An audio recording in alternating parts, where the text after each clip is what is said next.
पुणे जिल्ह्यातील मावळ तालुक्यातील Tolani maritime institute येथे घडलेल्या एका अत्यंत दुर्दैवी अपघाताने संपूर्ण शैक्षणिक क्षेत्र हादरले. रविवारी सकाळच्या सुमारास बास्केटबॉल खेळताना लोखंडी स्टँड अंगावर कोसळल्याने विशाल वर्मा या विद्यार्थ्याचा जागीच मृत्यू झाला. मूळचा उत्तर प्रदेश अयोध्या येथील असलेला विशाल हा एक होतकरू आणि अभ्यासू विद्यार्थी होता. या घटनेमुळे संस्थेतील विद्यार्थ्यांच्या सुरक्षिततेबाबत गंभीर प्रश्न उपस्थित झाले आहेत. मिळालेल्या माहितीनुसार रविवारी सकाळच्या सुमारास विशाल आपल्या मित्रांसोबत संस्थेच्या मैदानावर बास्केटबॉल खेळत होता.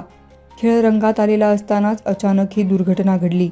खेळादरम्यान विशाल बास्केटबॉल रिंगला लटकला असता रिंग तुटली आणि त्याच्यासोबत संपूर्ण वजनदार लोखंडी स्टँड त्याच्यावर कोसळला.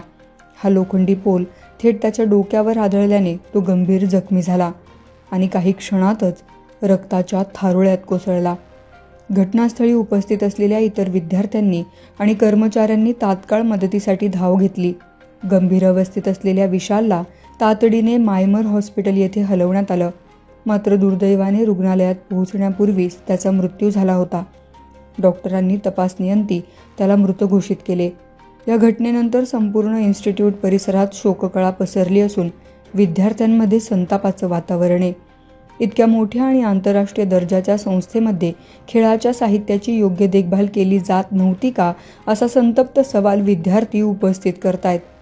संबंधित बास्केटबॉल स्टँड गंजलेला होता का, त्याचे फिटिंग सैल झाले होते का, किंवा देखभालीतील हलगर्जीपणामुळे हा अपघात झाला का, याबाबत सखोल चौकशी करण्याची मागणी होत आहे. दरम्यान घटनेची माहिती मिळताच आंबी MIDC पोलीस पथक घटनास्थळी दाखल झाले.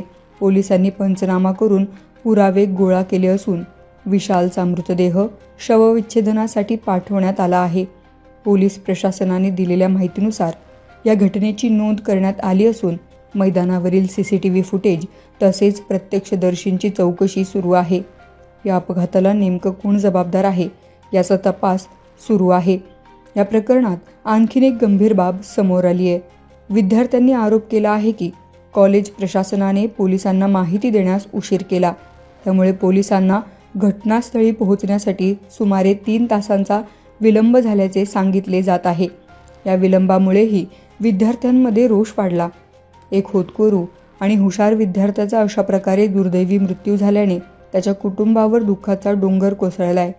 या घटनेमुळे शैक्षणिक संस्थांमधील सुरक्षा व्यवस्थेचा मुद्दा पुन्हा एकदा ऐरणीवर आला असून सर्व संस्थांनी आपल्या कॅम्पसमधील सुविधांची नियमित तपासणी आणि सुरक्षा ऑडिट करण्याची गरज अधोरेखित झाली आहे. शगुफ्ता शेख, लोकमत.com, पुणे.